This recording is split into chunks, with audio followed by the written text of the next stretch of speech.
మా ముందు జనరేషన్ 100 సంవత్సరాలు బతికిన వాళ్ళు కూడా ఉంటారు. They will have a proper lifestyle, a part of food. అంటే స్లీప్ ప్రాపర్గా ఉండి, స్ట్రెస్ మేనేజ్మెంట్ ప్రాపర్గా ఉండి, coming back to physical activity, they will do hard work. బరువు తగ్గాలి అని మీ దగ్గరికి వస్తే మీరు ఎలా ట్రీట్మెంట్ చేస్తారు? డైట్ ఒక్కటే వెయిట్ లాస్ ని చేసే ప్రక్రియ కాదు. డైట్ విషయంలో ఎలాంటి జాగ్రత్తలు తీసుకోవాలి అంటే, coming to the food habits, most probably బయట ఫుడ్స్ ఎక్కువైపోయినాయి. She is coming as processed foods, junk foods, ఇలాంటివన్నీ ఎక్కువ తినడం వల్ల కూడా కార్డియాక్ ఇష్యూస్ ఛాన్స్ ఎక్కువ ఉంటుంది. యాజ్ ఎ క్లినికల్ న్యూట్రిషన్గా ఎక్కువ తినమంటారా? ఒక్కొక్కళ్ళ లైఫ్ స్టైల్ ఒక్కొక్కలా ఉంటుంది. We cannot force somebody to have non veg. Avocado తింటేనే ఫ్యాట్ వస్తుంది అని అయితే ఎక్కడా లేదు. అండ్ కాల్షియం కోసం క్యాప్సూల్సే కొని వేసుకోవాలి అని లేదు. జర్మంతన్ hospital pioneers in world class orthopedic cardiology and multi specialty care. Top 3 in Hyderabad, top 10 in South India. Attapur, Hyderabad. Welcome to Suman TV. మనం ప్రస్తుతం జర్మంటైన్ హాస్పిటల్లో ఉన్నాం. ఫుడ్ అండ్ న్యూట్రిషన్ అంటే ఏమి తినాలి, ఏమి తినకూడదు అనేది డైటీషియన్ యొక్క పాత్ర చాలా కీలకం ఏ హాస్పిటల్కైనా. ప్రస్తుతం మనకి డైటీషియన్, న్యూట్రిషన్ తిరుమారెడ్డి దుర్గాభవాని గారు మన ముందున్నారు. Welcome madam. నమస్తే అండి. నమస్కారం. దుర్గాభవాని గారు ఉస్మానియా యూనివర్సిటీ నుంచి క్లినికల్ న్యూట్రిషన్ చేశారు. ఆ తర్వాత 5 సంవత్సరాల మీ అనుభవం. అటువంటి వాళ్ళు మీ ఈ జర్మంటైన్ హాస్పిటల్లో మీర్ జవాద్ జార్ఖాన్ గారు మిమ్మల్ని ఎన్నుకోవటం, ఈ డిపార్ట్మెంట్కి హెడ్గా ఉండటం మీరు ఎలా ఫీల్ అవుతా ఉన్నారు? Actually, thank you so much for this opportunity, for you and Suman TV also, for making me this much comfortable ikkada sir entante he have created a like separate specific particular department of food and nutrition. And daniki todu cafeteria which gives a separate diets to each and every patient regarding their diagnosis, medical stage ఎలా ఉంది, వాళ్ళకి ఏది అవసరం, ఏది అక్కర్లేదు, ఏది ఎలా ఇవ్వాలి, ఎలా వండాలి అనేది కూడా we had a train staff. So ఈ డిపార్ట్మెంట్ కంప్లీట్గా ఇంత సాటిస్ఫాక్టరీగా పేషెంట్కి సర్వీసెస్ అందజేస్తుంది అని అంటే, first of all I have to thank doctor Jawad sir for having a special care about dietitian and nutrition to. మిమ్మల్ని ఎంచుకోవటం మీరు ఏ విధంగా ఫీల్ అవుతున్నారు? మీ దగ్గరికి వచ్చే పేషెంట్లు ఎలాంటి పేషెంట్స్ వస్తూ ఉంటారు? As all we know, as the generations are changing over, the lifestyles is changing and coming.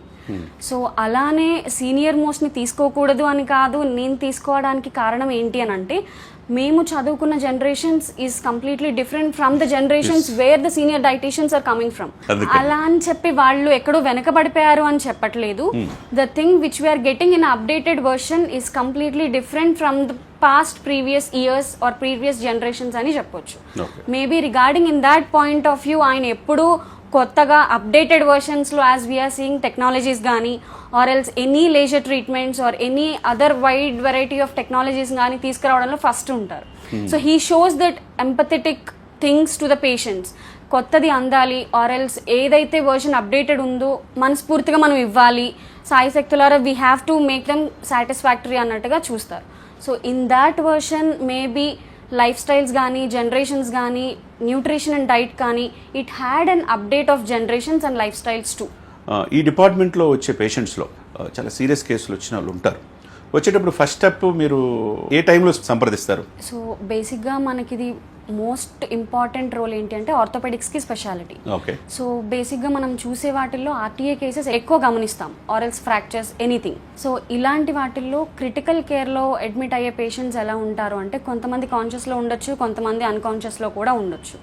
So అలాంటప్పుడు మాక్సిమం ఫస్ట్ ఒక 6 hours 8 hoursకి పేషెంట్కి బ్లీడ్ ఉన్నా ఆర్ఎల్స్ పేషెంట్ కాన్షియస్లో లేకపోయినా ఎన్బిఎం అనే ఒక స్టేట్లో ఉంచుతారు. NBM in the sense nothing by mouth. So oral గా ఫీడ్ ఏమీ ఇవ్వకుండా ఉంచుతారు ఫర్ టెస్ట్ అండ్ ఫర్ లోపల ఏంటి ఫంక్షన్, మెటబాలిజం ఎలా ఉంది ఏంటి అనేది తెలుసుకోవడానికి ఆ స్టేజ్ లో ఉంచుతారు. After the breakage of that, so నేను ఫస్ట్ టైం వాళ్ళకి ఎక్స్పోజ్ అయ్యి ఉంటాను.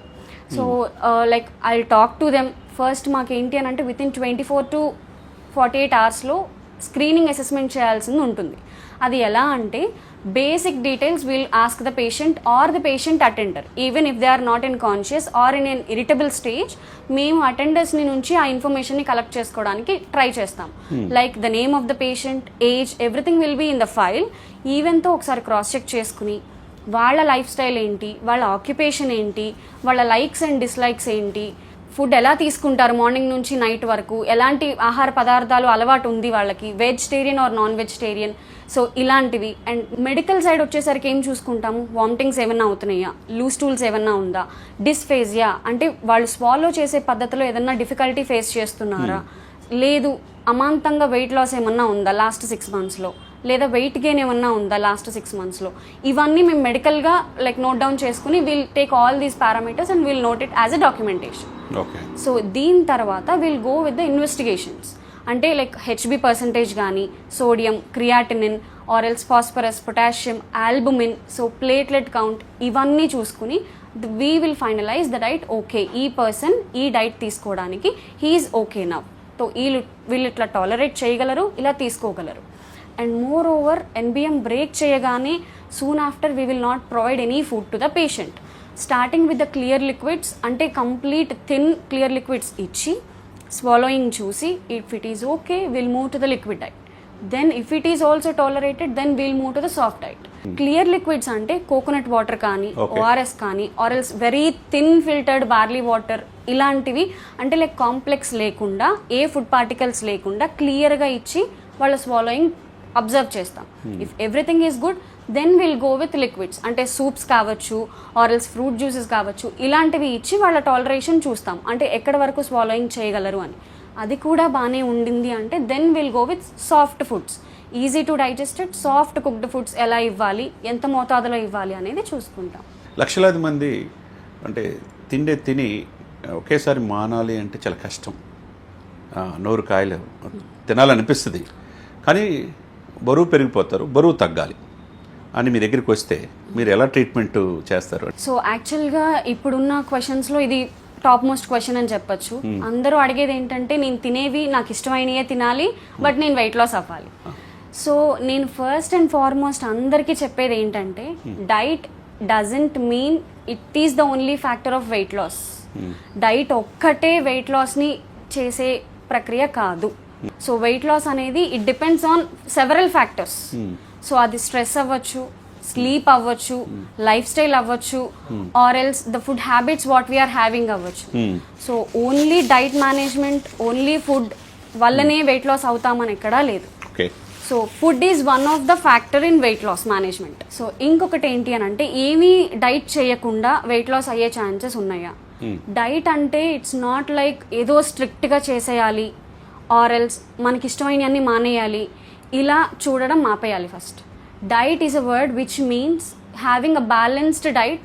What is body required we have to take in that amount. ఇలా వచ్చిన పేషెంట్కి what we say is first వాళ్ళ ఇన్వెస్టిగేషన్స్ అన్నీ చేసి లిపిడ్ ప్రొఫైల్స్ చూస్తాము, ఏమన్నా ఎలివేషన్స్ ఆర్ థైరాయిడ్, పీసీఓఎస్ ఇలాంటివి ఏమన్నా ఉండడం వల్ల వాళ్ళు వెయిట్ పుట్ ఆన్ అవుతున్నారా, లేదు ఇంకేమన్నా పారామీటర్స్ కొంచెం ఇంబ్యాలెన్స్ అవ్వడం వల్ల వాళ్ళు ఏమైనా వెయిట్ పుట్ ఆన్ అవుతున్నారా అనేది కూడా we have to examine. A part of this coming back to recall వాళ్ళ లైఫ్ స్టైల్ అడుగుతాం ఫస్ట్. సో మీరు జంక్ ఫుడ్స్ తింటారా, హోమ్ ఫుడ్స్ తింటారా, మీరు ఆక్యుపేషన్ ఏంటి, మీ లైఫ్ స్టైల్లో మీ యాక్టివిటీ ఎలా ఉంటుంది, అంటే సెడెంటరీ యాక్టివిటీయా, అంటే కంప్లీట్గా కూర్చుని ఐటీ ఎంప్లాయీస్లో చేసే యాక్టివిటీయా, or else you will have physical activity in more కంటెంటా, ఎలా అనేది. సో రిగార్డింగ్ దిస్ కూడా మేము అది పరిగణలోకి తీసుకుని వాళ్ళ బిఎంఐని క్యాలిక్యులేట్ చేసి హైట్ అండ్ వెయిట్ చూసి వాళ్ళ ఏజ్ ప్రకారము we have to plan A diet plan. మా ముందు జనరేషన్, మా తాతలు మా నాన్నలు అంటే 70-80 సంవత్సరాలు 100 సంవత్సరాలు బతికిన వాళ్ళు కూడా ఉంటారు. అప్పుడు టాబ్లెట్ కూడా తినకుండా హ్యాపీగా ఉన్న రోజులు మనం చూసాం. ఇప్పుడు మరీ మీరు అన్నట్టు 20-30కే ఇలాంటి ప్రాబ్లమ్స్ రావడానికి కారణం ఏంటి? అటువంటి వాళ్ళకి పేషెంట్స్కి డైట్ విషయంలో ఎలాంటి జాగ్రత్తలు తీసుకోవాలి అంటే మీరు ఏం చెప్తారు? మీరు ఎలాగో జనరేషన్స్ అని చెప్పారు కాబట్టి here I wanted to put a note. మా daddy he's like 59 now, so he doesn't have any past history of diabetes, hypertension ఇలాంటివి ఏవీ లేవు. ఇప్పటి వరకు ఆయన ఎప్పుడు హాస్పిటల్కి రావడం నా లైఫ్ స్టైల్లో నేను చూడండి. సో ఇది ఎందుకు, వై అంటే వాళ్ళ లైఫ్ స్టైల్ని మనం ఒకసారి చూసుకుంటే they will have a proper lifestyle, a part of food or diet చేస్తూ they will maintain a proper lifestyle. అంటే స్లీప్ ప్రాపర్గా ఉండి, స్ట్రెస్ మేనేజ్మెంట్ ప్రాపర్గా ఉండి, like what we say water management or hydration intake ప్రాపర్గా చూసుకుని, coming back to physical activity they will do hard work. Not like sedentary lifestyle కాకుండా they will maintain each and వాళ్ళకి కావాల్సిన ఎండ ఎంత కావాలంటే అంత ఉంటుంది. సో అన్ని పారామీటర్స్ లో they use to have a positive response.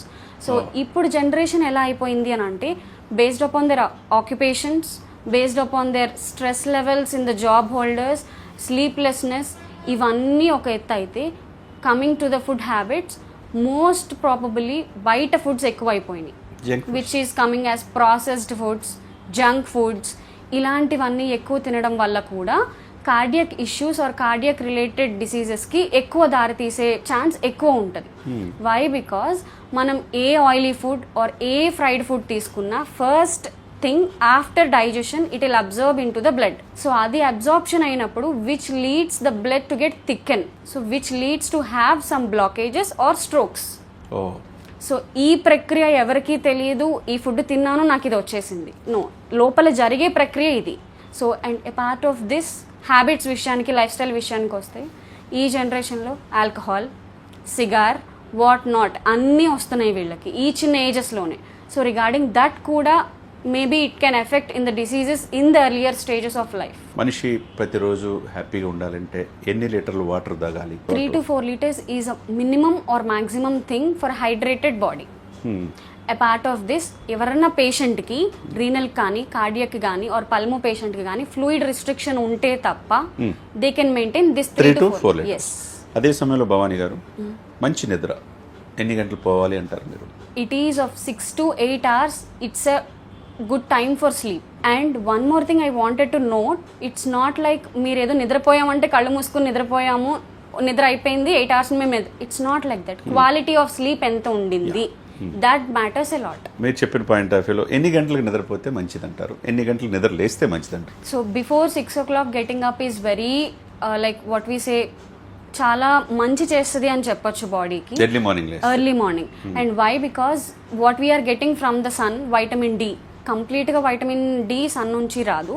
When we expose to the sun rises in that before 8 AM, so that will hit our cholesterol levels in the skin and that will convert it to vitamin D. So ఆ ప్రక్రియ జరగాలంటే at least మనం early morning లేవడానికి చూసుకోవాలి. ఇప్పుడున్న జనరేషన్స్లో అందరికీ vitamin D deficiencies, vitamin B12 deficiencies, ఇట్లా న్యూట్రిషన్ పరంగా, ఫుడ్ పరంగా డెఫిషియన్సీస్ ఎక్కువ సాధారణంగా చూస్తున్నాం. వై? బికాజ్ సన్ ఎక్స్పోజర్ ఎప్పుడు ఉండదు, ఎప్పుడు ఈ ఆర్టిఫిషియల్ ఏసీస్లో వీటిల్లో కూర్చుని వర్క్ చేయడం, that's their occupation, we can say no. But as a part of human, we need to have a few lifestyle changes according to our health also అనేది నా point. డాక్టర్లు చాలామంది నాన్ వెజ్ తినమంటున్నారు, eggs తినమంటున్నారు. As a clinical న్యూట్రిషన్గా egg తినమంటారా? Actually it depends on individual to individual. ఒక్కొక్కళ్ళ life style ఒక్కొక్కలా ఉంటుంది. We cannot force somebody to have non veg.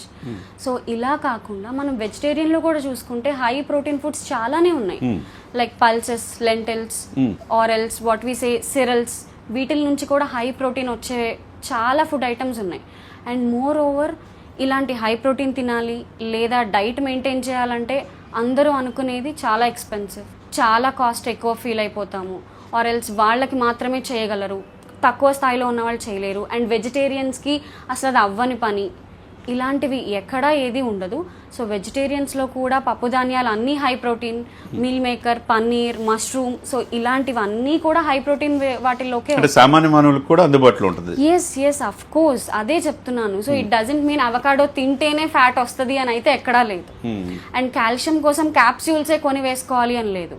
వెరాజ్ మన వంటగదిలో ఉండే నువ్వులు high rich in calcium. So ఇలాంటివి ఏంటి అని అంటే వెనకబడిపోయి ఆలోచించలేక ఇప్పుడు వచ్చే వీటిల్లో ఓకే అది తింటేనే ఇది వస్తుంది, సో మనం ఇలానే మెయింటైన్ చేయాలి, ఇదే ఎక్స్పెన్సివ్ తింటేనే మనకి ఇది వస్తుంది అనే అపోహ ఉండదు. నాన్ వెజిటేరియన్స్లో కంపేర్ చేసుకుంటే వెజిటేరియన్స్లో కూడా గుడ్ డైట్ మెయింటైన్ చేయొచ్చు, హై ప్రోటీన్స్ తీసుకోవచ్చు. చూశారు కదండి తిరుమారెడ్డి దుర్గా భవానీ గారు. వయసు చిన్న కానీ బ్రెయిన్ చాలా షార్ప్గా పరిణితి చెందిన ఒక ప్రొఫెసర్గా దుర్గా భవానీ గారు ప్రతిదీ కూడా డైట్ ఎలా ఫాలో అవ్వాలి, మన జీవితంలో మన బాడీలో ఎవరూ మోసం చేయరు, మనమే మోసం చేసుకోవడం, ఏది తినాలి ఏది తినకూడదు, ప్రాపర్ డైట్ ప్లానింగ్ చాలా చక్కగా విడమర్చి చెప్పినందుకు హృదయపూర్వకంగా ధన్యవాదాలు తెలియజేస్తున్నాను. థ్యాంక్ యూ అండి, థ్యాంక్ యూ సో మచ్.